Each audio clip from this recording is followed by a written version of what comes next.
79వ స్వాతంత్ర దినోత్సవాన్ని జరుపుకుంటున్నాము. ఈ సందర్భంగా మీ అందరికీ నా శుభాకాంక్షలు తెలియజేస్తున్నాను.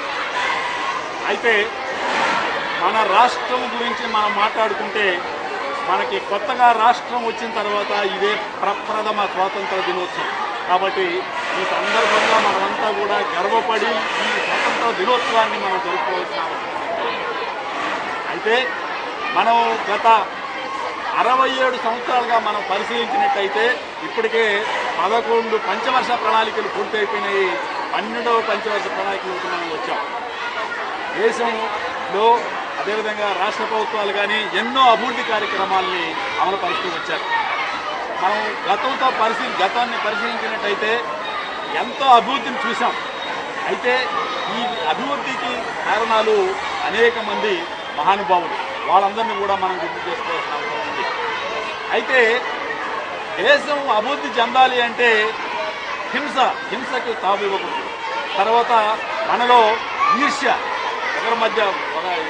అందరిలో కూడా ఒకరి మధ్యలో ఒకరు ఈర్ష్య భావాలని మీరు విడనాడండి. అప్పుడే మన దేశం అభివృద్ధి చెందిందని చెప్పి చెప్పచ్చు. కాబట్టి మనమంతా కూడా ఐక్యమత్యంగా పనిచేసి దేశాన్ని అభివృద్ధిలోకి తీసుకొచ్చి అదేవిధంగా రాష్ట్రం కూడా దేశంలో ఒక భాగం కాబట్టి ఈ రాష్ట్రాన్ని కూడా అభివృద్ధి చేసేదానికి మనం ప్రయత్నం చేయాలి. మనకి కొత్త రాష్ట్రం వచ్చిన తర్వాత మన రాష్ట్ర ప్రభుత్వం అనేక అభివృద్ధి ప్రణాళికల్ని తయారు చేస్తూ ఉంది. ఇప్పుడిప్పుడే మొదలుపెట్టింది. ఈ అభివృద్ధి ప్రణాళికలు అందరూ కూడా ఇవన్నీ కూడా అభివృద్ధి బాగా ముందుకు పోవాలంటే తప్పకుండా మన వంతు పాత్ర కూడా ఉంది.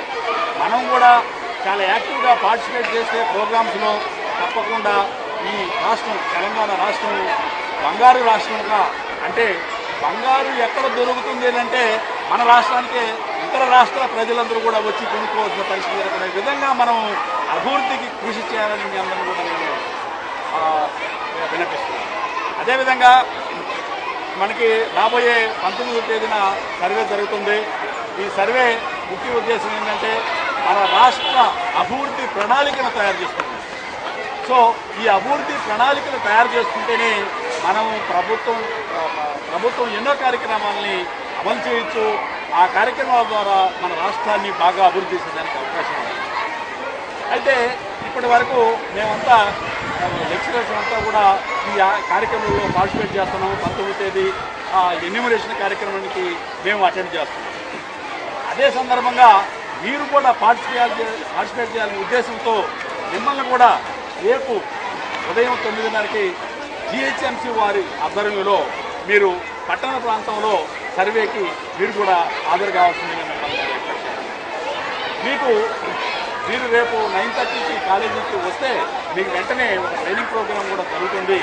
మీకు అందరికీ ఒక్కొక్కరికి 500 రూపాయలు ఈ కార్యక్రమంలో పార్టిసిపేట్ చేసి మీరు సక్సెస్ చేస్తే GHMC వాళ్ళు 500 రూపాయలు ఇవ్వాలని కూడా నిర్ణయించారు. కాబట్టి కేవలం డబ్బు కోసమనే కాకుండా మీరు బాగా రాష్ట్ర అభివృద్ధి కోసం, మన రాష్ట్ర ప్రణాళికల కోసం మనం పనిచేస్తున్నాం. కాబట్టి మీరందరూ పార్టిసిపేట్ చేసి ఈ రాష్ట్ర అభివృద్ధికి, ఈ దేశాభివృద్ధికి అందరూ కూడా సహకరించవలసిందిగా కోరుతూ